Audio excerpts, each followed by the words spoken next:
Bueno, buenas tardes a todos. Lo primero, como decía, ¿no? Agradecer la oportunidad a AGES de compartir taller con estos dos grandes profesionales del sector. Bueno, por si me ve Alicia en diferido en algún momento, felicitarla como siempre por su impecable organización, ¿no? Del evento, que la verdad es que nos tiene acostumbrados a una organización impecable todos los años. Por ahí la veo, no me ha oído, pero bueno. Em, Bueno, yo no he traído material para presentar, sí lo han traído mis compañeros. Lo que sí que me gustaría, tengo que decir dos cosas, ¿no? Lo primero, la gente que esté conectada en remoto, si queréis hacer preguntas, os animaría a que lo hagáis a través del chat y luego, una vez terminadas las exposiciones, pues podemos leer algunas preguntas, ¿no? El tiempo que dé. A los que estáis aquí en presencial, que también muchas gracias por atender. Bueno, es un taller y como taller pues esperamos y os animamos y os imploramos que hagáis preguntas para que hagamos más interesante el debate y la conversación, ¿de acuerdo? Bueno, pues si queréis empezamos a hablar de retención de riesgos. La verdad es que es un tema bastante apasionante, ¿no? Cuando te pones a tratar de hablar de conceptos como apetito al riesgo en una organización o coste total del riesgo, es complicado, ¿no? Aterrizarlo y que lo entiendan los mayores, ¿no? No porque los mayores no entiendan las cosas, que las entienden, sino porque es difícil, eh, es difícil tener unos mensajes estructurados, ¿no? Y fácilmente seguibles para una toma de decisiones ordenada, ¿no? Yo desde la experiencia que tenemos en Repsol, creo que intento no hablar solo por parte de mi experiencia, ¿no? Sino de todo el equipo y gente que ha estado atrás llevando la función de seguros en el grupo Repsol. Simplemente voy a tratar de compartir algunos puntos que para nosotros son relevantes, ¿no? Lo primero, creo que para nosotros es clave conocer el riesgo, ¿de acuerdo?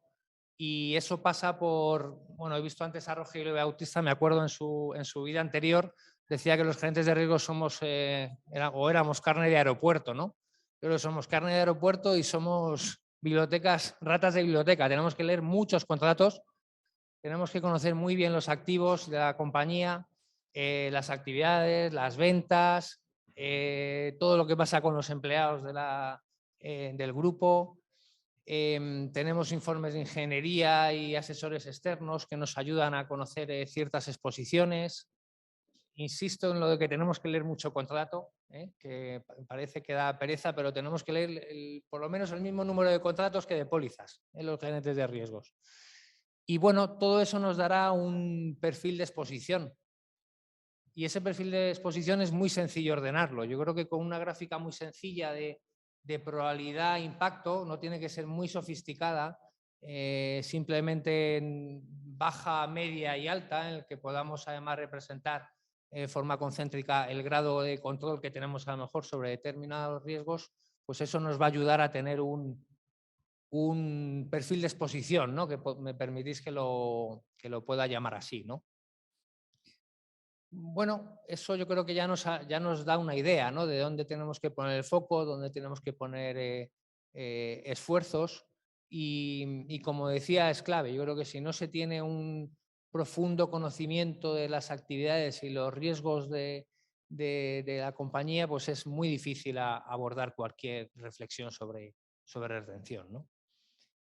Bueno, una vez que tenemos ese perfil de exposición, nos podemos ya ir a un perfil, vamos a llamar, asegurable, entre comillas, ¿no?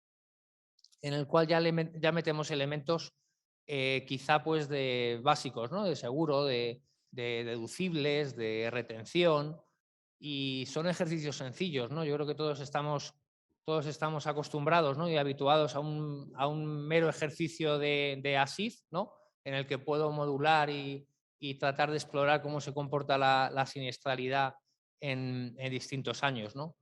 Por supuesto que la calidad del dato es muy importante y cuantos más años tengamos de datos, pues mejor, ¿no? ese ASIF, ¿cómo lo podemos alimentar también y podemos evolucionarlo un poquito a una triangular?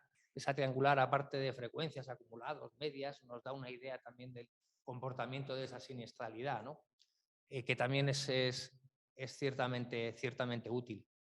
Y bueno, lo podemos luego alimentar, seguir alimentando con, no es el tema, ¿no? Pero con curvas de Monte Carlo, en el cual conocemos más la frecuencia y nos puede dar pues, escenarios de volatilidad, digamos, de menor volatilidad, en el que podamos empezar a considerar pues la retención óptima, ¿no? Y yo creo que igual nos amplían algunos de estos conceptos más adelante, Diego Rocío. Pero bueno, desde nuestro punto de vista, como decía, es esencial conocer el riesgo. Toda la información que podamos obtener sobre la siniestralidad, hay que tratar de involucrar incluso a la gente de mantenimiento para que nos desglose los presupuestos de preventivo, correctivo y tratar de arañar toda la información que podamos sacar de siniestros de bajo deducible. Hay que sacar información debajo de las piedras. Cuanta más información, mejor nos conoceremos a nosotros mismos y mejor toma de decisiones podemos tomar, ¿no? Bueno, sistemas de retención, luego hablamos, ¿no? Todos conocemos lo que es un deducible o franquicia, que conocéis que en el sentido clásico antes eran diferentes, ahora prácticamente se confunden. Tenemos también los famosos pólizas de administración, en las que básicamente tienes una participación en pérdidas, puede haber una pequeña transferencia, pero es básicamente un sistema de gestión de retención, ¿no? Y luego tenemos algunos instrumentos pues un poquito más sofisticados, ¿no? Como nos van a hablar Rocío y Diego, ¿no? De cautivas, celdas, seguros estructurados, etcétera, ¿no? Como decía antes, no hay que escatimar esfuerzos en conocer los riesgos de la compañía, hay que poner mucha dedicación y mucho cariño en ese trabajo.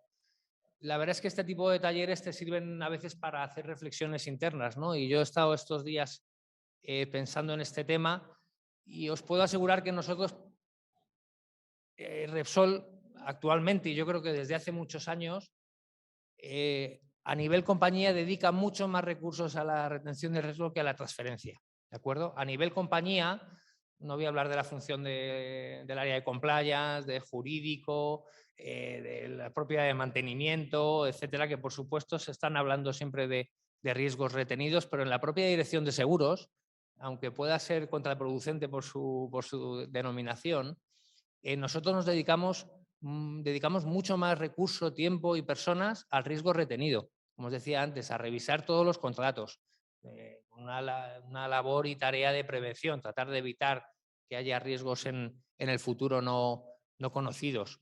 La propia gestión de la cautiva.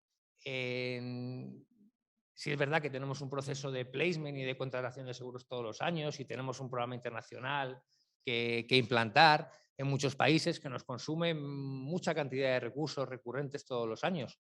Pero os diría que todos los recursos que ponemos en ingeniería de riesgos, en gestionar los siniestros de la cautiva, en el fondo, creo que si ponemos en una balanza, los recursos que utilizamos para el riesgo retenido son mucho más que para el transferido.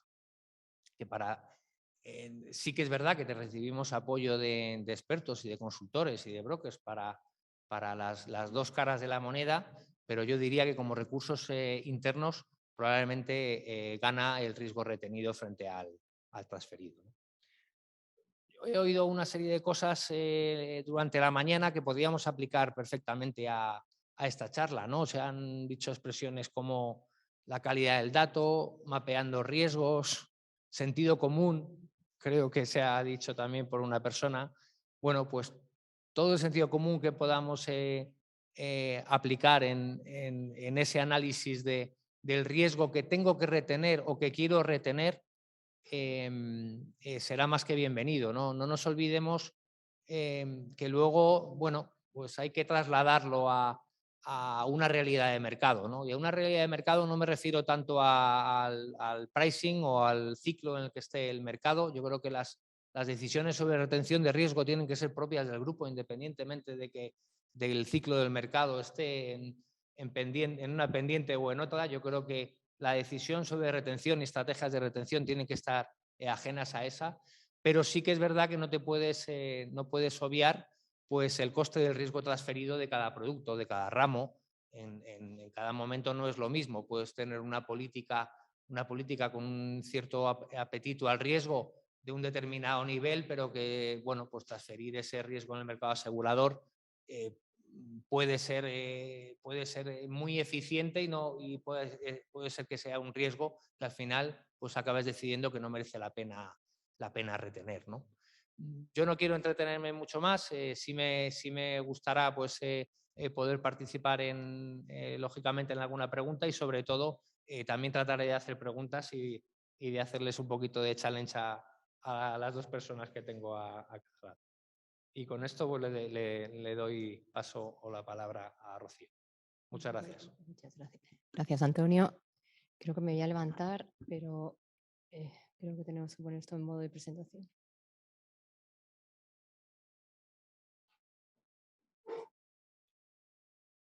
Sí. Se ve correctamente. De acuerdo. Pues yo empiezo con un paso atrás. Vamos a hablar hoy de vehículos de retención, pero primero creo que deberíamos hablar de la retención en sí misma. Retención es solamente, o sea, como concepto, es asumir el riesgo internamente. No es más que esto y hay muchas formas de retener este riesgo. Hay en forma de deducibles, en forma de exclusiones. Hay algunas formas que son completamente voluntarias y hay formas en las que involuntariamente a un asegurado les obligan a retener parte del riesgo. No hay nada más que ver la situación que tenemos actualmente en el mercado para ver que la retención no es algo que las aseguradoras estén tomando voluntariamente, sino hay exclusiones que se han impuesto, hay sublímites en coberturas que antes tenían límites más considerables, hay deducibles más altos, pero también podemos tener la opción de asumir el riesgo voluntariamente. Y eso es de lo que queremos hablar, de tomar una decisión consciente y nos deberíamos hacer 3 preguntas. Uno, ¿cuándo puedo incrementar la retención? ¿Cuánto debo incrementar la retención? Y cómo debo tener una estrategia, cómo debo hacer esta retención y qué mecanismos puedo utilizar para que la retención no suponga un problema para la empresa. Entonces vamos a intentar al principio intentar contestar a estas 3 preguntas. La primera, ¿cuándo debo incrementar la retención? Pues lo que estamos viendo ahora, cuando las condiciones de mercado sean desfavorables, porque haya nuevas exclusiones, porque haya precios más altos, porque impongan deducibles, porque impongan franquicias. O sea, cuando las condiciones de mercado sean desfavorables, es posible que sea conveniente incrementar la retención. Puede ser porque queramos reducir el coste total del riesgo, intentar potenciar ahorros de costes, porque si incrementamos la retención, vamos al mercado asegurador en un punto más alto y, en consecuencia, el mercado asegurador debería valorar que hay una mayor retención por parte del asegurado y que impusiera unas primas menos elevadas que las que estaba imponiendo. No siempre ocurre así, pero debería. Puede ser porque queramos potenciar la capacidad del exceso. O sea, el hecho de que haya algunos aseguradores que a lo mejor quieren participar en un riesgo, pero no desde muy abajo, quieren que haya una retención por parte primaria, por parte del asegurado, y que ellos vengan en exceso de una cierta retención mayor, y puede que ellos mismos ofrezcan más capacidad o que haya que atraigamos a otros aseguradores a esa misma colocación. Y en cualquiera de los casos, lo importante es que para que podamos incrementar la retención es obligatorio que la empresa, como decía Antonio, conozca perfectamente sus riesgos. No es posible incrementar la retención sin tomar una decisión informada sobre esa retención, porque si no se conoce, se puede incrementar el riesgo, pero no sabemos las consecuencias que puede tener y nadie va a estar soportando esa nueva retención. En cuanto a los ejemplos, quería ilustrar algunos de los objetivos por los que queremos incrementar la retención. Por ejemplo, teníamos una empresa que era una empresa que tenía una póliza de daños materiales que incluía un sublímite de 10 millones para las líneas de transmisión. 10 millones les parecía al asegurado que era muy poca cantidad porque solo cubría los daños materiales de muy pocos kilómetros de línea de transmisión. Entonces, tenían interés en tener un límite mayor para esa cobertura. ¿Qué pensamos? Pues incrementar el deducible que tenían en ese momento la franquicia de 1 millón de euros, incrementarlo a 5 millones, de manera que saliéramos al mercado con una retención en 5 millones e intentar que o bien ese asegurado pasase de 10 a 20 millones o atraer varios aseguradores que pudieran entrar a cubrir por encima de los 5 millones.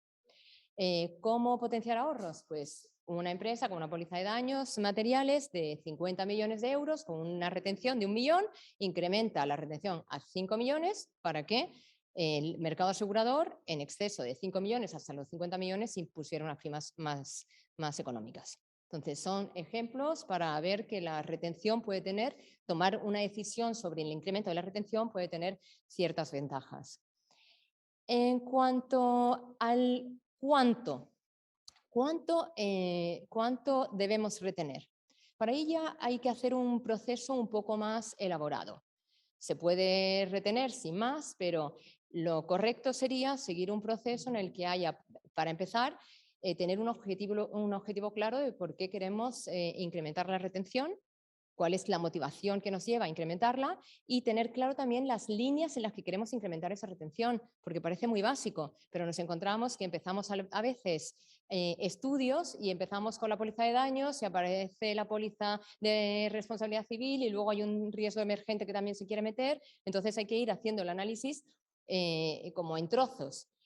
Lo cual no es muy conveniente porque matemáticamente es mejor hacer una combinación de diferentes líneas de cobertura porque unas pueden compensar a otras que hacerlo independientemente y aparte se tarda mucho más en el análisis. Con lo cual lo primero es decidir qué líneas son las que van a formar parte del análisis de la retención. Segundo, hay que hacer un estudio actuarial. Un estudio que ahora veremos un poquito más en detalle, que lo componen un estudio determinístico y un estudio estocástico, que ahora definiré, para ver cuál es la siniestralidad pasada y cuál es la siniestralidad que creemos se puede proyectar en el futuro. Posteriormente, habrá que decidir y calcular la prima que debemos dotar para la retención o la nueva retención que estamos asumiendo.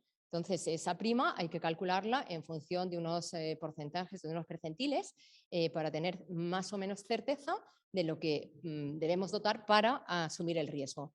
Y en cuarto lugar, debemos elegir la estrategia de financiación o no de esa retención.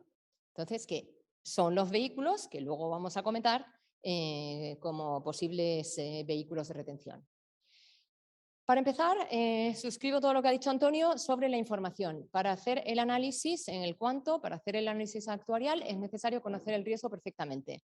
Necesitamos partir de una base siniestral que sea lo suficientemente larga, mínimo 5 años, a ser posible más extensa, y necesitamos tener una información muy detallada, indicando siniestros, franquicias, siniestralidad bruta, neta, descripción de los siniestros, país, franquicias aplicadas en cada año. También necesitamos conocer bien cuál es la exposición a la que ha estado, la exposición al riesgo de la empresa, porque no es lo mismo, o sea, los siniestros habrá que actualizarlos, no es lo mismo una empresa que en su momento tenía solo una ubicación, imaginemos en España, que alguien que haya estado comprando continuamente durante los últimos 5 años un montón de empresas, porque evidentemente la situación siniestral de hace 5 años no va a representar bien la situación de siniestros que tendría de cara a futuro. También necesitamos conocer la exposición a riesgo de los próximos años. Por otra parte, nosotros lo que hacemos es actualizar la siniestralidad en función, la frecuencia normalmente en función de la exposición a riesgo, la intensidad en función al IPC que se haya ido produciendo en el lugar donde se haga el estudio de siniestralidad, el estudio actuarial. En cuanto no pasa, perdón, no sé. ¿No está en modo de presentación? A lo mejor. No, perdón.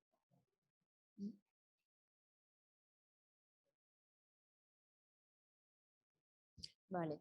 El estudio determinístico, que es el primer paso, me detengo poco, es lo que nosotros intentamos hacer para determinar la retención óptima por siniestro. Entonces, lo que solemos hacer, soy breve en esto, es la siniestralidad histórica la repartimos en diferentes estratos y vemos qué estrato tiene una volatilidad alta, y eso significa que a partir de ese momento no sería conveniente en una línea en concreto seguir, o sea, tomar una retención por encima del valor en el que la capa tiene una volatilidad alta. Imaginemos una póliza de daños, vemos que entre 100.000 y 150.000, me veo la pantalla, pero vamos, 100.000 y 150.000 ya tiene una volatilidad que se mide en función del coeficiente de variación. Si el coeficiente de variación es menor al 100%, pues entonces sigue siendo poco volátil. Si sobrepasa al 100%, nos paramos ahí y decidimos que el siniestro no tiene que tener, o el cliente nuestro o el asegurado no tendría que tener una retención mayor de 150.000 por siniestro, y así con cada una de las líneas que estemos analizando. Posteriormente elegimos las funciones de... No pasa. No. Elegimos las funciones de distribución que tanto de frecuencia, o sea, de número de siniestros, como de intensidad, que representan mejor la siniestralidad que tiene el asegurado.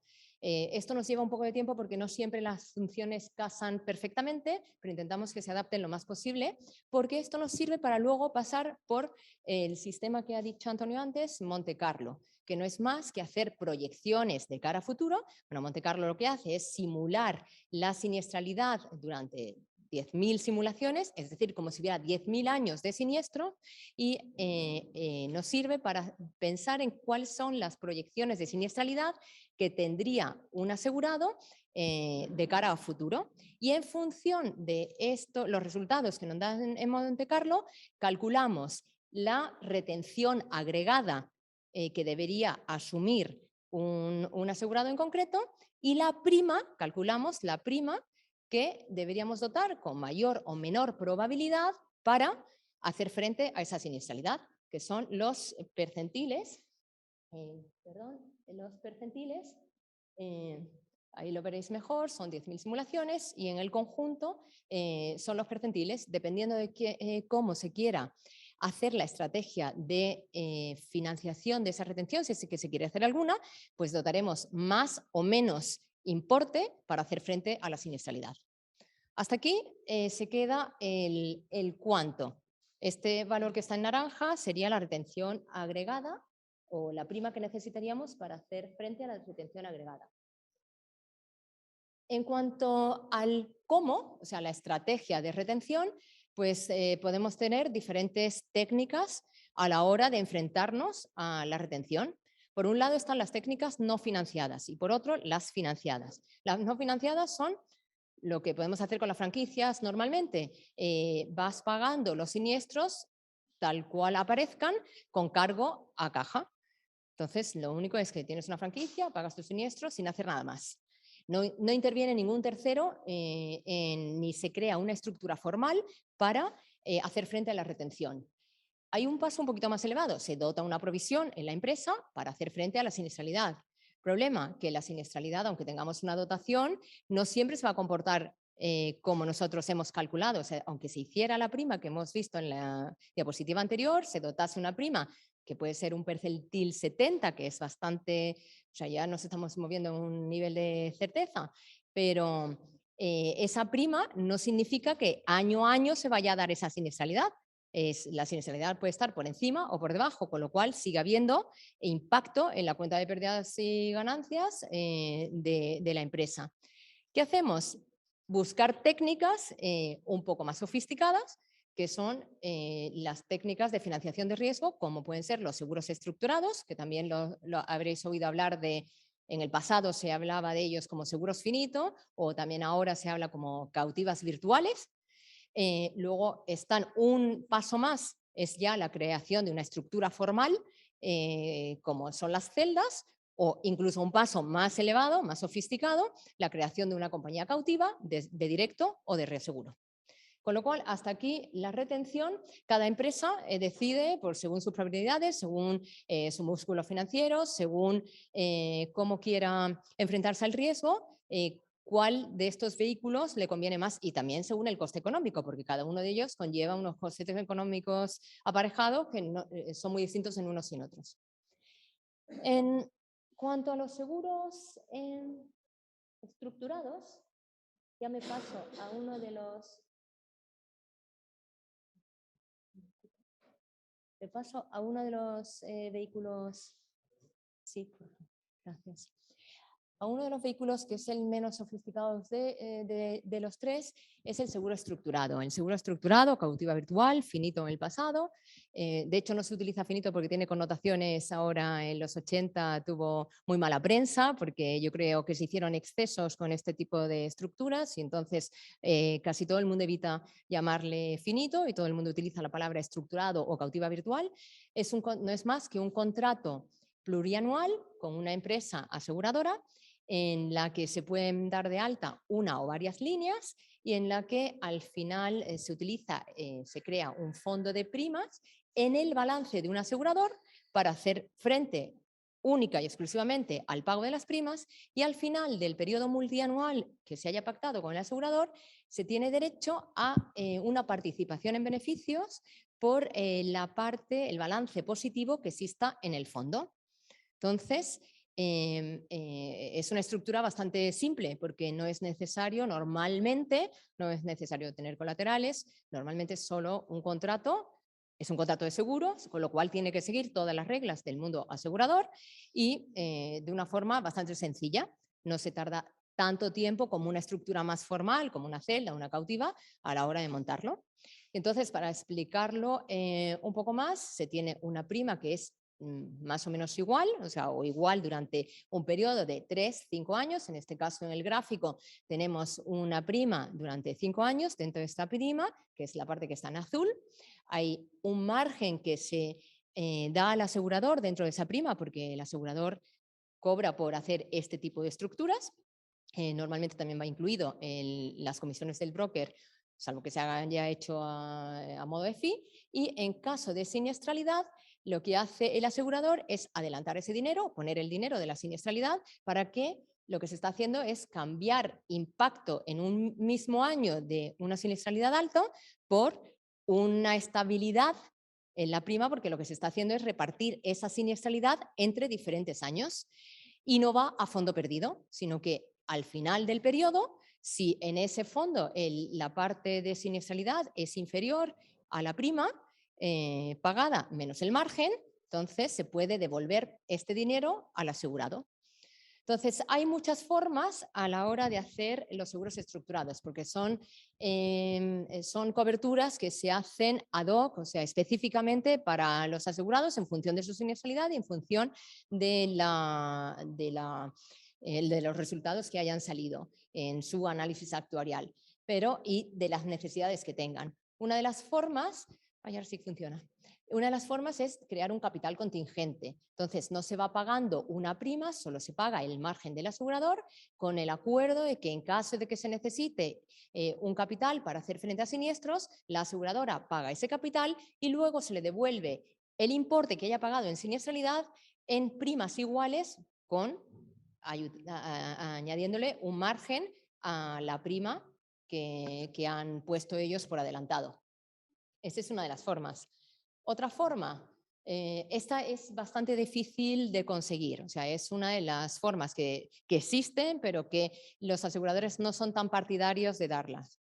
Es más fácil conseguir estructuras en forma de spread loss. Spread loss sirven para diseminar el impacto de una siniestralidad que tenga mucha intensidad a lo largo de varios años.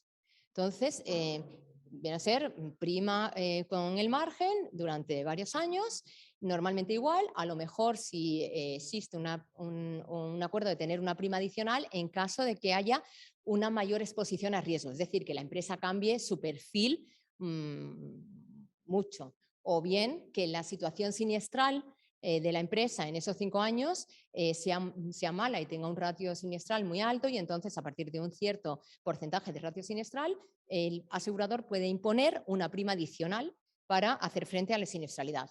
Y el mismo mecanismo, al final del periodo, se devuelve la parte, el balance positivo de ese fondo. Puede ser en forma de stop loss, que lo que hace es más bien cubrir la volatilidad de la frecuencia, de que haya un mayor número de siniestros que el que se ha analizado en el estudio actuarial. Entonces, el asegurado asume una cierta parte de la siniestralidad, y a partir de una siniestralidad agregada aparece la cobertura de stop loss, y es como funcionaría una cobertura de stop loss más tradicional, solo que en este caso es plurianual y con la posibilidad de participación en beneficios al final. Estructuras hay muchísimas, tantos, hay veces que se comparten, hay una primera capa, una segunda capa, se pueden complicar mucho, pero normalmente es tan sencillo como esto, aunque luego se deshaga en capas. En cuanto a las condiciones, términos y condiciones, normalmente son contratos de 3-5 años en los que se pueden extender. Hay veces que algunos aseguradores, en caso de que la siniestralidad sea baja y el balance del fondo sea positivo, permiten cancelar la cobertura y volverla a suscribir por un periodo igual al inicial. Se puede volver a negociar o incluso en los mismos términos que se tenían pactados de antemano, con lo cual se va haciendo como un revolving, extendiendo el periodo cancelando al final de cada año siempre que no haya siniestralidad. En el momento que hay siniestralidad habría que cancelar, ya quedas comprometido dentro de la estructura por los años que se pactó. Puede ocurrir que haya, normalmente tenemos un límite por evento, un límite por año y un límite para la totalidad del periodo.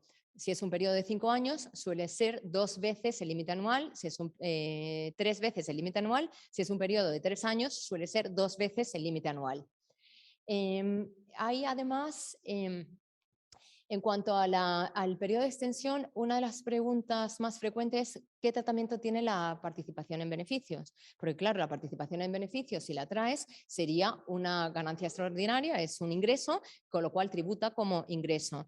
Hay algunos asegurados que lo que intentan es dejar ese fondo y dan de alta nuevas líneas o aquellos riesgos que son emergentes o para los cuales el mercado no está dando una respuesta, y utilizan ese fondo para dar respuesta o para asumir siniestros que puedan surgir más adelante, y en vez de traer el dinero en forma de participación en beneficios, lo dejan para seguir acumulando y pagando siniestros desde ese fondo. ¿De acuerdo? Me he quedado en el seguro estructurado y las condiciones de mercado. Una importante es la prima. La prima la componen, tiene 2 componentes o incluso 3 componentes. La prima dedicada al pago de siniestros y el margen del asegurador.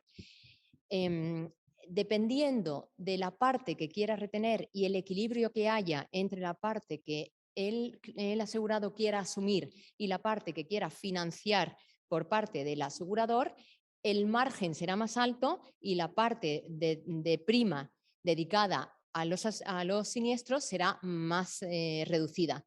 Pero esto lo va a elegir también el asegurado con el asegurador. Si quiere pasar una mayor transferencia al mercado, la parte de margen será más alta y la parte del fondo dedicada a siniestros será más pequeña. Si quiere pasar una transferencia menor al mercado asegurador, entonces la parte de prima será muy alta para el pago de siniestros y en consecuencia tendrá una mayor participación en beneficios al final del periodo y el margen se reducirá. Los márgenes en este tipo de estructuras pueden ser del orden del 20, 30 o incluso 40, dependiendo de la prima. incluso, bueno, dependiendo de cómo sea el equilibrio entre la retención y la parte que transfiere el mercado asegurador. En cuanto, ahora sí que me interesaba tener el slide porque iba a hacer un ejemplo que volvía al ejemplo original. En el caso de las líneas de transmisión, cuando se incrementó la facturación a 5 millones con el objetivo de tener 20 millones de sublímite para ese tipo de cobertura, lo que hicimos fue proteger esa nueva retención de 5 millones a través de un estructurado, de una cobertura de spread loss detrás de la retención, porque el cliente no se sentía cómodo, el asegurado no se sentía cómodo con tener una retención tan alto, aunque tenía músculo financiero, pero prefería, en el caso en el que se produjeran 2 tormentas de viento o 2 de nieve que hiciera que se perdieran muchas líneas de transmisión, ellos tenían capacidad para cubrir la primera tormenta o la primera, pero no una segunda o una tercera. Entonces, preferían cubrir esta posible volatilidad de la retención a través de un seguro estructurado. Y tenía también un gráfico preparado en el que lo que hacemos es ver si la situación de una franquicia más pequeña y transferencia al mercado asegurador de forma tradicional, lo que hacemos normalmente es compararlo con la situación, una mayor retención, que el mercado asegurador de exceso vaya por encima de la retención más alta y una estructura de seguro estructurado o de cautiva virtual para proteger la retención, y si tiene sentido económico hacer este tipo de estructura o no. Hay veces que es muy claro que tiene un sentido económico porque el mercado de exceso sí que acepta muy bien y valora muy bien la mayor retención, pero hay veces, todavía no, hay veces en las que el mercado asegurador, a pesar de incrementar la retención, no necesariamente lo valora en la misma medida porque tiene un coste de capital, porque son límites muy elevados o porque tiene pautas internas que hacen que no quiera bajar la prima o no la baje en lo que nosotros hemos estimado que debería bajar el mercado de exceso. Entonces, este es. Si lo podemos dejar en este. Ese era el gráfico que estaba explicando, la retención normal más pasar al mercado tradicional frente a hacer una estructura de tener una mayor retención, pasar al mercado de exceso por encima de esa retención, y la parte gris como si fuera, intento representar como el seguro estructurado. Y si este dibujo tiene, o sea, esta nueva estructura tiene mayor sentido económico que hacerlo de forma tradicional, tiene sentido hacerlo, si no, pues no tiene sentido entrar en este tipo de contrato. Por último, no sé si ya puedo pasar. Vale. ¿Qué nos permiten los seguros estructurados? Los seguros estructurados nos permiten cubrir líneas o ramos de seguros que no son tan habituales en el mercado tradicional. O sea, lo normal es cubrir daños, RC, pero sí que se pueden cubrir otro tipo de riesgos que no tienen tanta cabida dentro del mercado tradicional. Dicho esto, normalmente sí que el asegurador tiene que tenerlo bajo la política de suscripción de su empresa. Y hay veces que, aún no teniéndolo bajo su política de suscripción, sí que si es una parte pequeña dentro de un todo mayor, pueden aceptar ciertos riesgos que el mercado tradicional no les da cobertura. Puede ser también, como decíamos, como decía antes, puede servir para potenciar la capacidad del exceso, para tener acceso a una mayor capacidad aseguradora o para reducir costes, porque si la estructura que os enseñaba antes en el dibujo tiene sentido económico, pues puede reducir costes. Y luego tiene ciertas ventajas. Una de las ventajas es que en el caso de los que un asegurado tenga que presentar obligatoriamente certificados de seguro o tenga que presentar contractualmente, se había obligado a presentar seguros, el hecho de tener una retención mayor puede hacer que no tenga capacidad para certificar la parte de la retención, pero con este tipo de estructuras, dado que son seguros, se puede seguir presentando un certificado en aquellas áreas que contractualmente o por obligatoriamente haya que presentar un contrato de seguros. Puede reducir, o sea, estabiliza la cuenta de pérdidas y ganancias, porque ya no estamos, el hecho de no tener una retención financiada hace que el impacto de la volatilidad se vea en ese año preciso. Tienes una capacidad de cash que está en stand-by porque lo tienes en el fondo del asegurador. Es más, hay veces que incluso los aseguradores permiten hacer un apunte contable y que no haya ni siquiera una transferencia de cash, de caja, sino que se puede hacer solo la anotación contable. No siempre, pero hay algunos casos en los que se puede ocurrir así. Y puede ser también la semilla para crear una estructura, un vehículo de retención posteriormente de tipo más formal. Puede ser la semilla para una celda o la semilla para una cautiva posterior. Hay que dejar ciertos mecanismos hechos en el seguro estructurado, en la cautiva virtual, para hacer luego una novación y que este importe pueda pasar luego a una estructura un poco más formal. Y yo creo que con esto te cedo la palabra, Diego. Muchas gracias. Bueno, ¿hasta aquí bien? Hace un poco de frío. Vamos a seguir con las cautivas. Venga, pues entonces lo primero, ¿qué es una cautiva? Pues una cautiva es una compañía de seguros o de reaseguro, ¿vale? Que es la base. Entonces, generalmente, y veréis que hay muchos, pero depende en mi exposición, ¿vale? Pero empezamos con el caso general y ya os diré un poco casos un poco más prácticos. En el caso general, la cautiva de reaseguro o de seguros pertenece a un grupo industrial, comercial, financiero, al que asegura, ¿vale? Ese es el modelo del Single Parent Captive o de Pure Captive. Luego voy a detallar los distintos tipos de cautivas, ¿vale? El propósito es asegurar a su casa matriz, ¿no? O sea, quien la detiene realmente, y su propósito es optimizar la transferencia, bueno, o la retención de riesgo, ¿vale?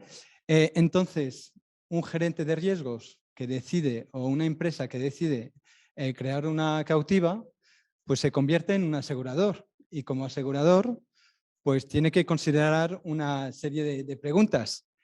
¿Cuáles son nuestros riesgos? El famoso mapeo de riesgo que hemos comentado tantísimas veces. ¿Me conviene a mí retener estos riesgos o suscribir estos riesgos? ¿No? ¿Cómo los voy a diversificar? Son preguntas que se hacen las compañías de seguros. Una cautiva pues se hace las mismas preguntas, ¿vale? Y una cautiva de seguros de reaseguro lo que necesita para poder operar en un contexto internacional de forma global, pues es una compañía que le va a hacer el fronting, ¿vale? Porque la cautiva de seguros o de reaseguro generalmente está domiciliada en un país, ¿no? Y estos pues, pueden ser Luxemburgo, Dublín, hay muchos sitios donde están domiciliadas las cautivas, pero claro, si estoy autorizado en este domicilio, esto no me da licencia para operar en todo el mundo, ¿vale? Y ahí es donde la cautiva pues, puede tener el interés de acudir a una compañía de fronting para poner el mecanismo. El mecanismo es el siguiente, ¿vale? Estaría el asegurado, ¿vale? El propietario de la cautiva, que tiene con su compañía de fronting un contrato de seguros habitual para el cual pues paga una prima y la compañía pues le paga los siniestros, ¿vale? El modelo muy sencillo. La compañía de fronting, a su vez, cede el riesgo en reaseguro a la cautiva de reaseguro, si es que es cautiva de reaseguro. Las cautivas también pueden ser de seguro directo, pero como os decía, como no van a tener la licencia para operar en todos los países, suelen operar a través de un fronter, ¿vale? Que va a ser su cedente. Hay mucha terminología de reaseguro en todo esto. Si si hay dudas, pues las resolvemos. Entonces, pues hay flujos de una cesión de reaseguro, hay un acuerdo de reaseguro, ¿vale? Y se pagan los siniestros. La cautiva reasegura estos siniestros. Luego, la cautiva también puede tener protecciones, puede tener un propio reaseguro, ¿vale? O mecanismos que le van a proteger por su propia exposición, ¿vale? Y luego tenemos algo aquí entre la cautiva y su propietario, ¿vale? Que generalmente pues, es un grupo industrial, comercial, financiero. Entonces, pues la cautiva va a poder generar beneficios de suscripción, ¿no? Es una compañía de seguros, suscribe, puede tener pérdidas si es que tiene muchos siniestros, pero también puede tener beneficios de suscripción. Habrá hecho el análisis oportuno que comentaba antes Rocío y selecciona, diversifica sus riesgos y luego pues, puede tener unos dividendos. Esto va a depende del domicilio, ¿vale? También va a poder poner en marcha unos mecanismos de cash pool, de tesorería, pero eso os lo voy a comentar un poco después en las ventajas. Pues si pasamos a la siguiente slide, vemos qué tipos de cautivas. ¿Hasta aquí bien? ¿Sí? Vale, seguimos. A ver si lo conseguimos. Vale, pues si no aparece, pues os lo comento igualmente.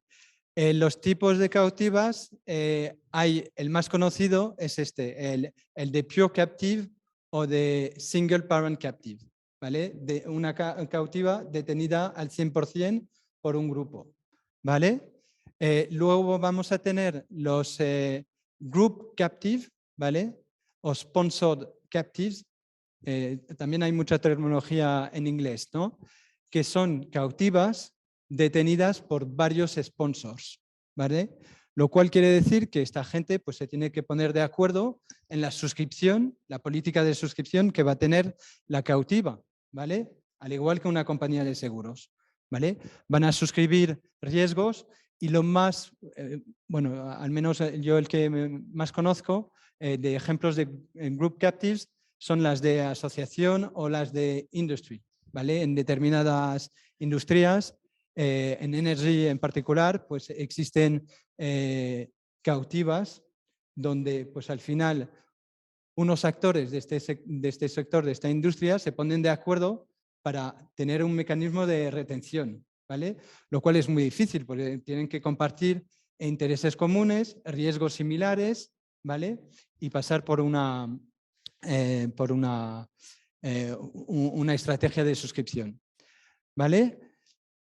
Y luego tenemos dos otros mecanismos. Uno es el de cautivas de alquiler, ¿vale? Yo necesito la protección de una cautiva, el reaseguro de una cautiva por estas cuestiones de retención. Voy a alquilar un espacio, ¿vale? Una cautiva que esté detenida por otro sponsor, ¿vale? Estos mecanismos pues tienen la dificultad de poner de acuerdo al sponsor, al propietario de la cautiva, con el propietario, entre comillas, o el que produce el riesgo, ¿vale? Que pueden ser intereses distintos, ¿vale? Y luego tenemos el mecanismo de las PCCs, ¿vale? Esto es para daros un ejemplo un poco visual y de hecho en la slide siguiente tenemos algún esquema. Es como una colmena ¿vale? De las abejas. Hay una estructura global, ¿vale? Que está financiada, patrocinada. Hay un sponsor de esta estructura global con un capital propio y dentro de esta colmena pues, hay unas celdas, ¿vale?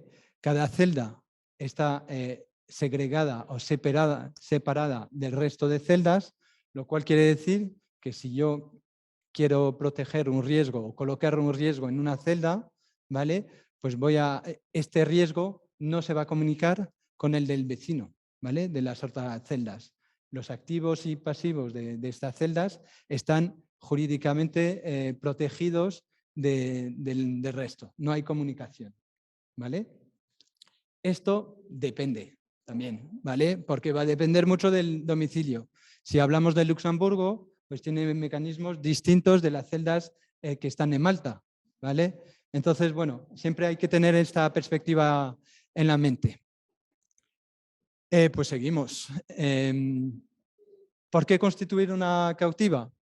Pues es un mecanismo de retención, os lo ha explicado muy bien Rocío, y particularmente en estos momentos, ¿no? Que tenemos cambios de ciclos de mercado duro, ciertos riesgos que no consiguen colocación en transferencia, ¿vale?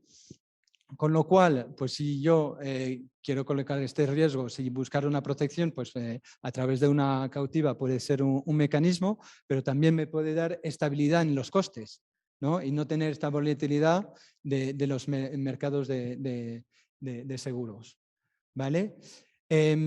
Esto también pues tiene un interés financiero, os lo que comentaba anteriormente con la relación que tiene la cautiva con su propietario, ¿vale? Porque claro, los beneficios que constituye la cautiva por su suscripción, pues luego lo puede compartir con su casa matriz, ¿no? Y generalmente existen mecanismos de cash pool. ¿Esto qué quiere decir? Pues que en empresas industriales, por ejemplo, donde suelen adelantar las compras de sus materia prima, materiales, etcétera, el ciclo de tesorería es invertido al nuestro como compañías de seguro, ¿vale? Entonces, pagan primero y luego venden, ¿no? Cuando nosotros en seguros cobramos la prima y luego pagamos los siniestros. Entonces, con este mecanismo de intercambio entre la parent company, el propietario, y su filial, que es una cautiva, pues podemos poner en marcha temas de cash pooling, ¿vale? ¿Está aquí bien? Bueno, seguimos de las ventajas. Una de las ventajas, perdón, es en la slide anterior. Ya comentamos mejorar el programa global y la retención, y también es un aspecto interesante para incubar riesgos, ¿vale? Pues hemos vivido una pandemia recientemente, el mercado asegurador ha respondido por la parte que le podía tocar contractualmente, etcétera. Pero claro, muchas compañías no tenían cobertura para estos riesgos. Entonces, muchos gerentes de riesgos han visto que, oye, pues tenemos una serie de riesgos emergentes, tenemos que buscar mecanismos para protegerlos y financiarlos, ¿vale? Entonces, pues ahí podemos colocar, por ejemplo, una NDBI, Non-Damage Business Interruption, ¿vale? O carve-back de exclusiones, ¿vale? O sea, mi transferencia, las compañías de seguros no me aceptan un riesgo, yo voy a poder proteger este riesgo a través de mi cautiva, ¿vale? En cyber, por ejemplo, donde es tan difícil conseguir colocación en estos momentos, pues también las cautivas, estamos viendo muchas solicitudes por ahí, ¿vale? Y luego, pues también puede ser, curiosamente, una herramienta de desarrollo de negocio, ¿vale? Una cautiva, si es que me dedico, por ejemplo, a vender productos, tengo interés en vender una extensión de garantía, ¿no? Que son temas que en electrodomésticos, por ejemplo, pues la cautiva puede decidir ofrecer o cubrir estos riesgos, ¿vale? Lo cual pues, va a ser una herramienta de captación de negocio para la casa matriz, ¿vale? Bueno, hay un montón de casuísticas para esto.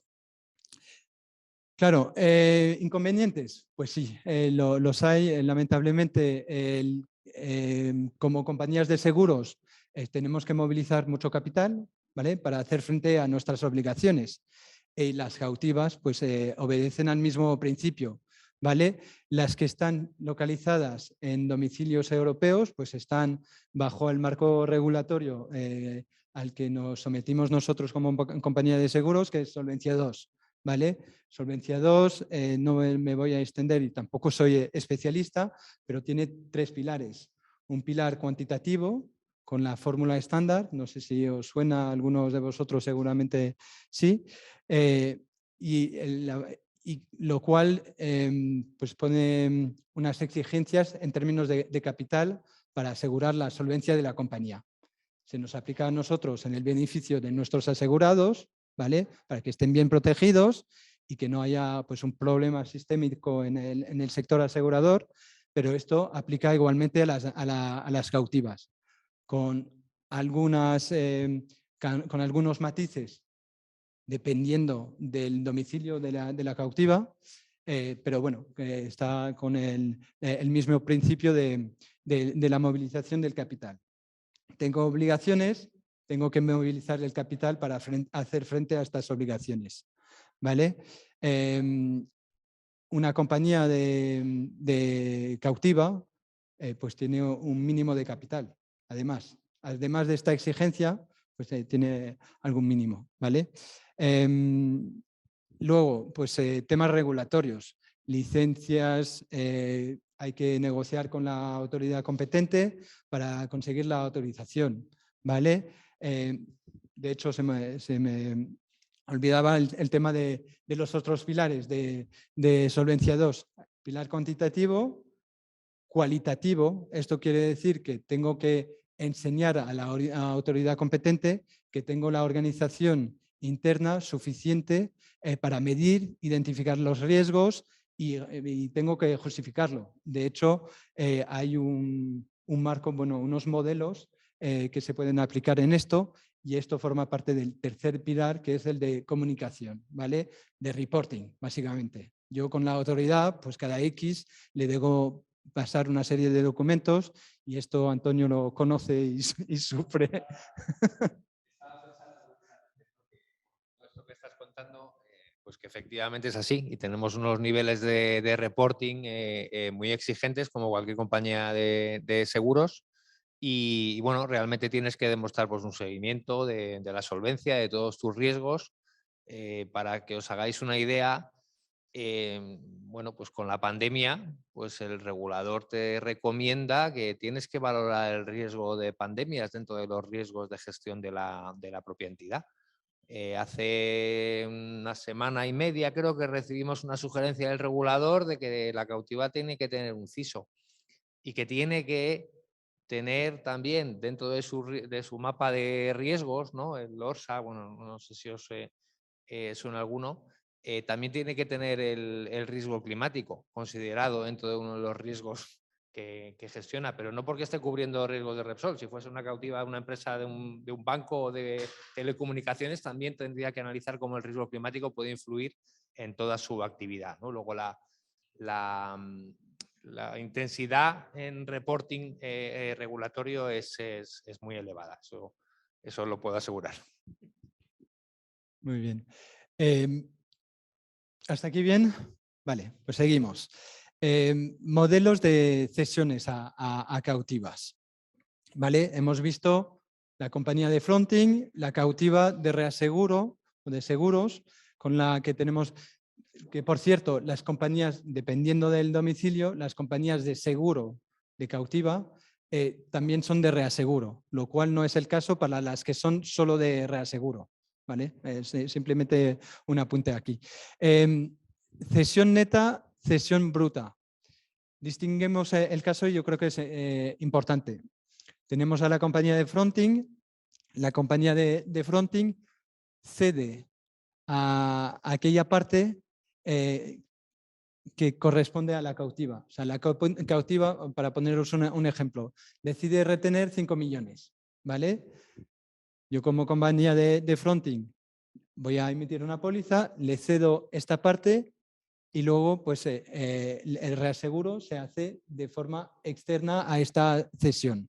¿Vale? Lo que pasa por la cautiva es únicamente las primas que corresponden a su exposición. Esto tiene un beneficio a nivel de eficiencia de capital porque, claro, si mi obligación son 5 millones, ¿vale?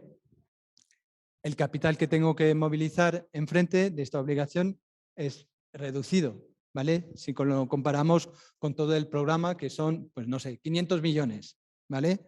Y esto es muy importante para nosotros como compañía de seguros porque estamos sometidas, como os lo decía, a las mismas exigencias de ECCR, Solvency Capital Requirements, ¿vale? Que es el capital que tenemos que movilizar frente a nuestras obligaciones. Esto es muy importante.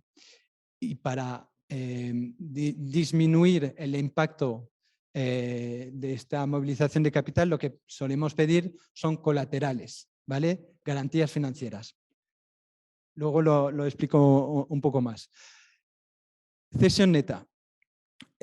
Hay menor exposición al riesgo de crédito y riesgos operativos. Pues claro, si la cesión es de 5 millones, pues detrás todo el panel de reaseguro va por otra parte. O sea que el riesgo operacional de que no esté bien conectado, pues es más reducido, ¿no? La parte contractual también puede tener algún impacto aquí, ¿vale? Y los ingresos que va a tener la cautiva son consistentes con la exposición que realmente tiene. Hay otro modelo que es la cesión bruta y en este caso, pues todo o parte del límite de la póliza pasa por la cautiva que a su vez va a ir a buscar reaseguro. ¿Vale? El inconveniente para la compañía de fronting es que tiene una exposición en su póliza muchísimo mayor, con lo cual pues tiene que movilizar muchísimo capital enfrente, ¿vale? Para asegurar su solvencia, ¿vale? Dependiendo del modelo que tenga la compañía, pues va a ser más o menos, ¿vale? Entonces, bueno, la garantía financiera que vamos a exigir frente a esta movilización de capital puede ser también bastante costosa, ¿vale? Que es un parámetro que hay que tener en cuenta. Luego os lo explico en los frontings. Y las primas, pues van a ser primas muy importantes, pero claro, luego hay que contar que hay que tener en cuenta que la cautiva luego va a ceder buena parte de estos ingresos a los reaseguradores. ¿Vale? Seguimos. Entonces, un fronting. ¿Cuáles son los elementos importantes para realizar un fronting? Veis que cuando hablamos de fronting, pues hay muchas piezas que entran en juego, ¿no? La suscripción, middle office, la parte de siniestros, la coordinación internacional, los actuarios, la parte reglamentaria, legal, compliance, etcétera, ¿no? Entonces, para asegurarse de un buen funcionamiento y de un buen fronting, pues es mejor contar con una compañía que tenga una plataforma global, ¿vale? Capaz de asegurar operaciones en todo el programa, en todo el mundo, tener consistencia en la gestión de los siniestros, vigilar que los flujos de reaseguro se estén haciendo de forma correcta, que los pagos, igual de reaseguro, se hagan de forma adecuada, ¿vale? Porque esto, claro, para el propietario de la cautiva es realmente importante. Si yo pago mi prima y esta prima no llega a mi filial, a mi cautiva, pues realmente tengo un problema, ¿vale? O si me llega muy tarde, ¿vale? Porque, bueno, ellos como compañía de seguros les preocupa tener las primas a tiempo. Que, por cierto, luego las primas las pueden invertir, al igual que las compañías de seguros. Igual dependiendo del domicilio, pero y con unas normas. ¿Qué otros elementos hay que considerar? Pues la capacidad de tener un modelo de gobernanza. Realmente, cuando hacemos un fronting, pues tenemos que movilizar a distintas piezas dentro de la compañía y esto pues, supone pues, tener buena coordinación, unos procesos, además de la plataforma, ¿no? Y experiencia, ¿vale? Local, global y sobre todo pues, asegurar el cumplimiento normativo, porque las autoridades competentes os puedo asegurar que también vigilan que estemos haciendo lo correcto en estas operaciones, ¿vale? Y por último, pues un elemento que es muy importante es el entendimiento de los riesgos, ¿vale? Si un gerente de riesgos pues tiene una problemática de pandemia, de ciber, de retrasos en la cadena de suministros, lo quiere asegurar a través de su cautiva, pues va a necesitar de una compañía de fronting para poner el mecanismo en marcha. Esto quiere decir que hay que pensar en un condicionado, que este condicionado esté bien atado, que esté bien redactado y que luego lo entiendan también los tramitadores de siniestros, ¿vale? Que ellos también tienen su responsabilidad y van a tener que documentar sus expedientes, ¿vale? Y en materia de fronting, pues ¿qué hay que considerar? Pues los fronting fees. Estos honorarios esto se calculan en base a varios elementos. Está evidentemente la parte administrativa, ¿vale? Los fronting fees que nos cobran por la red internacional, por ejemplo, por la administración del programa, por la tramitación de siniestros, los suscriptores, la parte legal, etcétera. Pero también hay otra parte y es la que es más costosa al final en estas operaciones de fronting fees, que es el coste de capital, por los mismos motivos que os comentaba inicialmente. Solvency Capital Requirement, esto quiere decir que tengo que cobrar unos fees para compensar el coste de capital que me está afectando a mí como compañía, ¿vale? Ponemos unas garantías financieras. Aquí están puestas todas, realmente en nuestro caso no las aceptamos todas, ¿vale? Simplemente para que sepáis, ¿no? Que dependiendo del tipo de garantía financiera vamos a tener más o menos protección, ¿vale? Más o menos protección financiera y más o menos protección jurídica, ¿vale? Que no necesariamente están alineados. Una puede ser muy sólida a nivel jurídico, pero realmente muy poco protectora a nivel de riesgo, de riesgo de crédito, ¿vale? Y luego, pues, lo que hay que considerar es el tipo de estructura. Cómo lo estamos montando, si es un quota share, proporcional, no proporcional. Estos son elementos que tenemos que analizar, por supuesto, además de todo el análisis que comentaba antes Rocío, por ejemplo, el de Monte Carlo, donde esto pues, son elementos que solemos pedir, ¿vale? a nuestros asegurados. ¿Vale? Pues muy bien, pasamos a las preguntas entonces. Muchas gracias. Sí.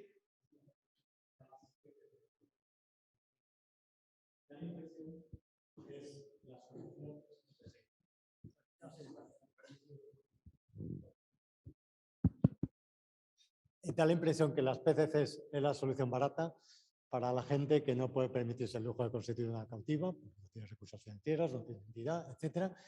Y da la impresión, lo que me quiero es que me refutas esta impresión, que es la solución de PCC tiene todas las ventajas de como si tuvieras una cautiva, con muy pocos de los inconvenientes administrativos, de gastos legales, de gestión, etcétera, etcétera, de la cautiva. Entonces, lo que quiero decir, mira, realmente no es tan fácil, ¿no? Gracias.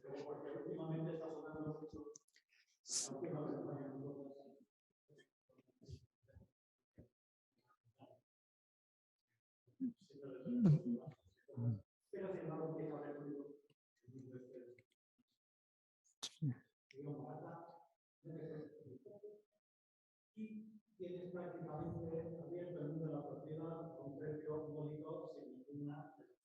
Sí. Vale, la pregunta es un poco saber si el mundo de las PCCs, que tendría todas las ventajas de las cautivas sin los inconvenientes. A ver, la gran ventaja de una filial es que vas a poder seleccionar tus riesgos, movilizas el capital y estás totalmente soberano en tus decisiones, ¿no? Entonces, una cautiva, el modelo Pure Captive, pues tiene más flexibilidad, bajo mi punto de vista, y más libertad en la definición de lo que quiere cubrir o dejar de cubrir, ¿no? En su montaje. Una PCC, primero, que no existen en todos los domicilios, ¿vale? Es un modelo efectivamente más barato a nivel de capital, o sea, la movilización de capital que voy a tener que meter ahí es menor a la de una cautiva, ¿vale? Tradicional. Pero en cambio, pues no voy a tener necesariamente la misma flexibilidad para realizar las operaciones que podría hacer con una cautiva. Y esto pues tiene que ver por parte con los que os comentaba del cash pooling, los elementos de tesorería y hacer los ingresos que vaya a tener la cautiva, pues son mecanismos distintos, ¿no? Ahí igual depende, depende del domicilio de la PCC, del domicilio de la cautiva. Comparar es relativamente difícil en esta materia. También se está comparando el mecanismo de Virtual Captive, ¿vale? O de garantías estructuradas que comentaba Rocío con las PCCs. No son los mismos mecanismos, ¿vale? Entonces, pues algunos tienen beneficios, otros tienen desventajas, ¿no? Entonces, bueno, hay que, yo creo, primero partir de la base de estudiar mis riesgos, cuál es mi estrategia en materia de transferencia de riesgos, qué es lo que quiero retener, si definir con el management de la compañía, oye, pues queremos realmente suscribir nuestros riesgos, somos capaces de hacerlo, ¿no? Y a partir de ahí, pues ir definiendo qué tipo de estructura es la más adecuada, ¿vale? No sé si queréis añadir algún apunte. Nosotros lo que solemos hacer es comparar diferentes vehículos y entonces hacemos el estudio de viabilidad y lo que hacemos es comparar si es más conveniente, hacemos un business plan particular para un seguro estructurado, para una cautiva y para una celda. Y entonces comparamos al final de unos 5 años cuál hubiese sido el mecanismo más adecuado o cuál sería el mecanismo más adecuado para gestionar el riesgo. Pero estoy de acuerdo con Diego que la celda te da un poco de menos flexibilidad, a lo mejor se tarda menos tiempo en montarla, pero hay algo que yo creo que es una creencia que como que cuesta menos y no es real porque tienes que tener colateral, tienes que aumentar la prima y tienes que aumentar también el capital. Entonces, en coste a lo mejor es un poco más económico que una cautiva, pero no es un vehículo que sea muy, muy distinto. Creo que el seguro estructurado sí es un poco más distinto a los otros dos. Pero la celda y la cautiva me parece que en términos de costes pueden ser bastante similares. No en términos del tiempo que se tarda en constituirla, quizás una cautiva es un poco más largo y la celda un poco menos, pero también tiene en contra la menor flexibilidad a la hora de suscribir riesgos, porque una cautiva tienes que suscribir riesgos que tenga aceptado el regulador, o sea, el regulador va a tener que aceptar esos riesgos, pero en la celda va a tener que ser no solo el regulador, sino también el sponsor de la cautiva. Y en un seguro estructurado tiene que ser el asegurador que asume el riesgo en su balance. Con lo cual, en cada una de ellas tiene cosas buenas y cosas malas.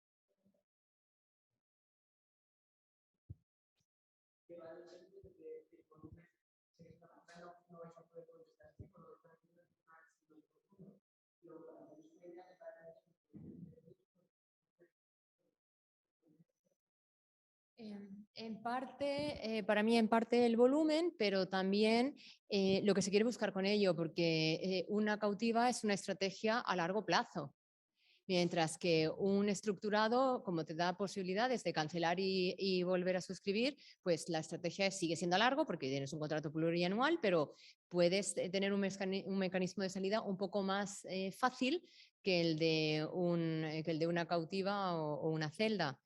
No es solo prima no es solo...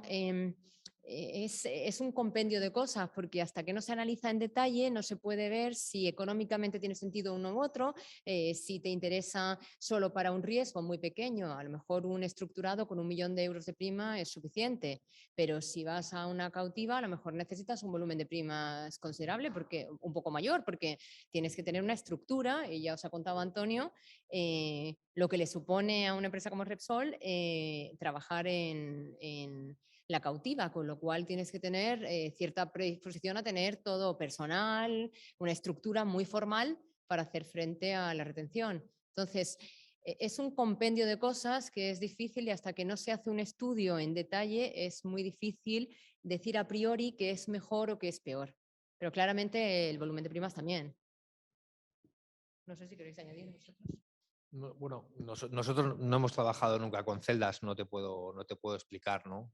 Supongo que con las cosas que se han comentado, uno, creo que la autonomía de las decisiones es muy importante, ¿no? El que quieras suscribir determinados riesgos o quieras hacer vida con ella o no, y oye, si esa estructura de celdas te permite esa flexibilidad, ¿no? que apuntaban los dos. Y luego yo creo que otro tema clave también lo acaba de mencionar Rocío, ¿no? Probablemente sea la rapidez de salida. Una cautiva, en el fondo, es una compañía de seguros que va adquiriendo pasivos con el tiempo, y en el caso de que quieras desmontarla, pues requiere su tiempo, su esfuerzo y dedicación.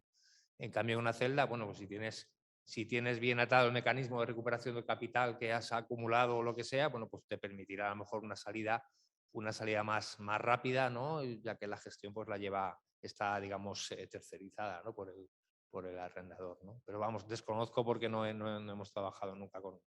Al menos en Repsol no hemos trabajado nunca con ninguna.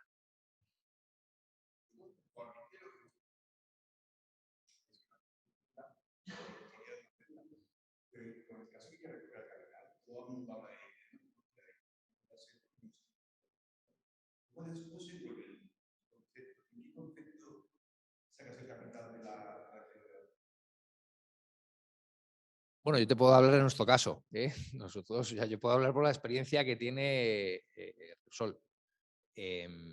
Nosotros en nuestro caso depende, como ha dicho David, ¿no? Diego, perdona, depende de dónde tienes domiciliada la cautiva y a qué legislación, a qué regulación tienes que acogerte, ¿no? En el caso de Luxemburgo, por ejemplo, pues tú ese capital no lo puedes recuperar, o lo puedes recuperar con dividendos, pero pagando impuestos muy fuertes, pero sí que puedes ir acumulando una reserva de ecualización, que se llama, para afrontar siniestros catastróficos en el futuro.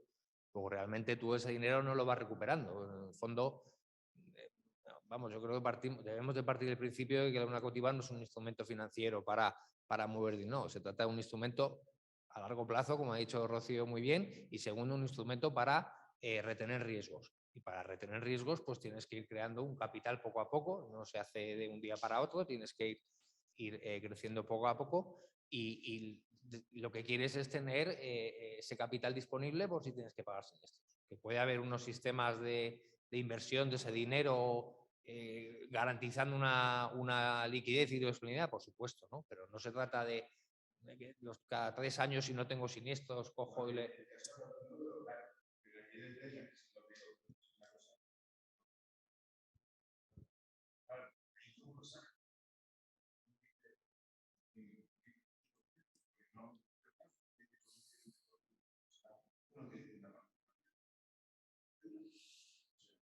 No te puedo decir, desconozco. Supongo que serán unas condiciones pactadas, ¿no? al inicio del alquiler, cómo puede recuperar, ¿no?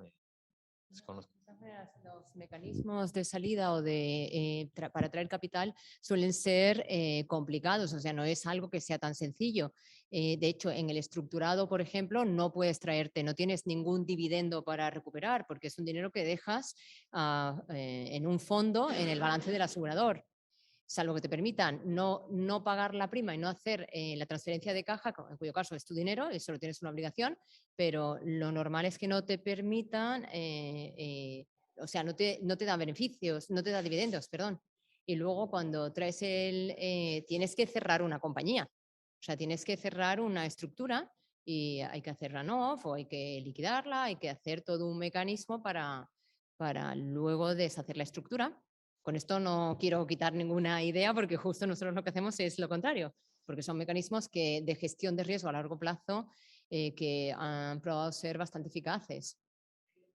Si no, grandes grupos como Repsol o como cualquier otra compañía que en España tenga y en el mundo tengan cautivas. De hecho, los últimos informes ha habido un incremento en el número de cautivas sobre todo de empresas de más de 20 millones de euros de primas suscritas, muy considerable el año pasado. Entonces siguen siendo mecanismos válidos, que además yo creo que no son solo oportunistas para hacer frente a la situación de mercado de ahora, sino que es realmente meterte en una gestión y en una dinámica de riesgos distinta de hacer solo un seguro tradicional. No sé si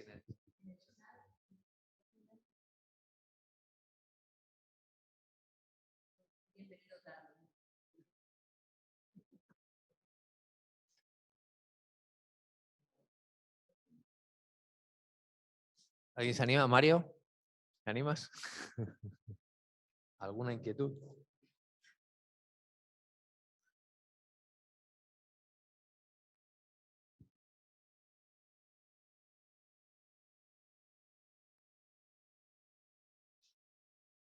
Supuesto que pueden hacer preguntas en el chat, pero no sé si...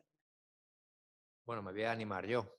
No, lo que no sé es a quién de los dos preguntar, ¿no? Pero A ti mismo. no, yo preguntaría quizá a Rocío, ¿no? Que en su experiencia, ¿cuál es el tipo de riesgos, ¿no?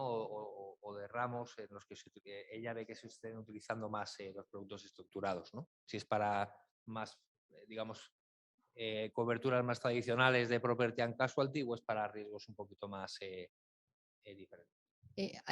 Normalmente se utilizan para property y casualty, las dos.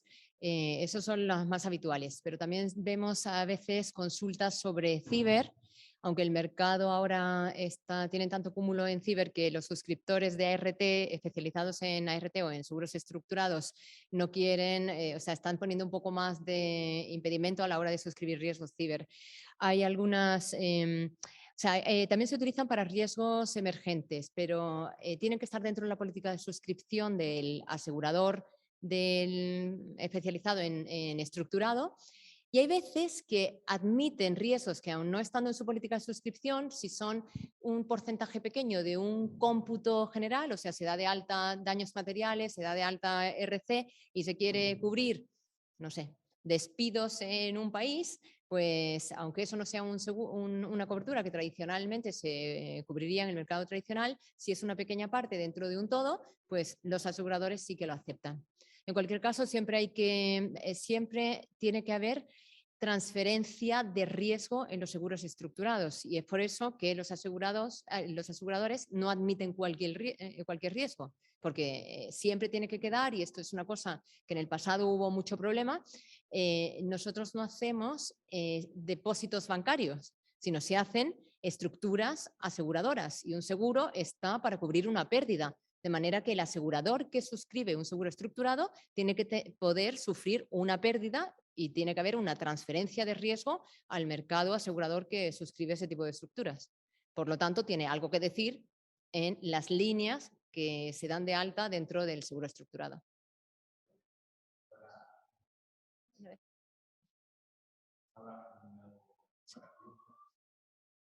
Se puede hacer para riesgos.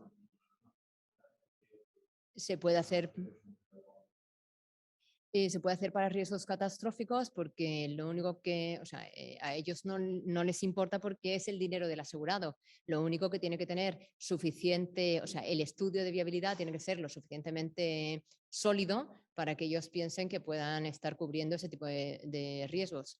De hecho, nosotros lo hacemos para cuando el precio es muy elevado para riesgos catastróficos, intentamos cambiarlo con estructuras distintas, por ejemplo, paramétricos o estructurados, de manera que tengamos una retención más alta y se puede ir al mercado asegurador desde un punto más alto. Pero sí, lo pueden hacer.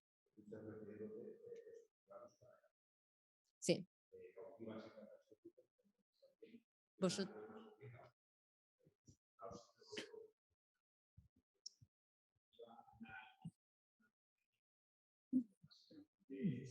Sí, sí. Totalmente. Te diría, hay muy pocas líneas que no entren en una cautiva, en definitiva. Luego es la oportunidad de meter, entre comillas, este riesgo en la cautiva. Entonces, si las condiciones de mercado, si mi análisis de riesgo me indica que tiene interés, que tengo interés en constituir una cautiva o retener riesgos en mi cautiva de catástrofes naturales, pues entonces sí, ¿vale? La única excepción, bajo mi punto de vista, es D&O. D&O pues es un ramo un poco específico, pero el resto, y te diría, incluso en CatNat, por la escasez de capacidad que hay actualmente en el mercado, pues el hecho de poder subir tu, o sea, elevar el attachment point para las compañías suele ser dar un poco de oxígeno, ¿no? Va a haber más mercado, en principio, ¿vale? Entonces, la respuesta es sí.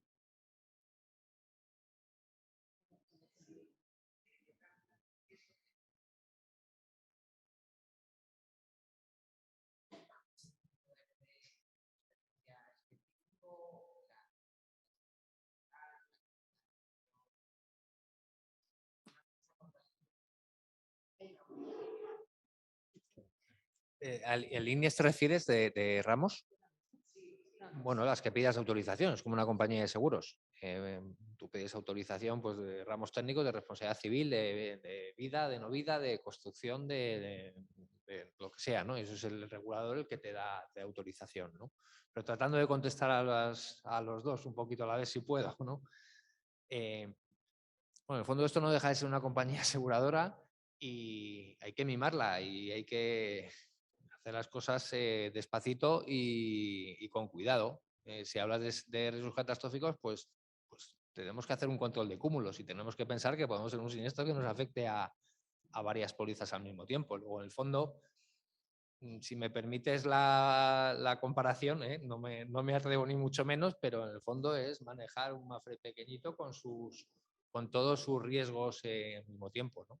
Y eso requiere un proceso de suscripción y de control y de vigilancia. ¿Y qué ocurre? Que la capacidad o los límites que, bueno, pues los tienes que medir, ¿no? Y los tienes que controlar muy bien. En cuanto a autorización, bueno, en el fondo es parte de la estrategia que tú quieras hacer de retención, ¿no? Hay grandes grupos que en la cautiva meten todos los seguros de vida, meten seguros de sus empleados, meten seguros de clientes, ¿no? Antes ha comentado Diego un buen ejemplo. Bueno, hay distintas estrategias. Puede ser más conservador y solo utilizar la cautiva para property and casualty o solo determinados productos. ¿Cómo calculas la prima de cada? Bueno, pues con despacito y buena letra, que me decía un jefe antiguo, antiguo mío, ¿no? Tienes que dedicarle mucho mimo y tienes que tener claro cuál es tu planteamiento hay distintos planteamientos de primas, ¿no? También en una cautiva puedes cobrar primas comerciales, puedes cobrar primas técnicas. Bueno, ahí está un poquito la estrategia que quiera cada uno, ¿no? Yo sí que me gustaría quizás señalar, ¿no? Debe ser una estrategia, una apuesta a largo plazo, sin duda. Tienes que tener cierto volumen, sin duda. No lo sé, depende de cada uno, ¿no? Para constituir una cautiva entre 4 o 6 meses podrías tener la cautiva, por ejemplo, del seguro.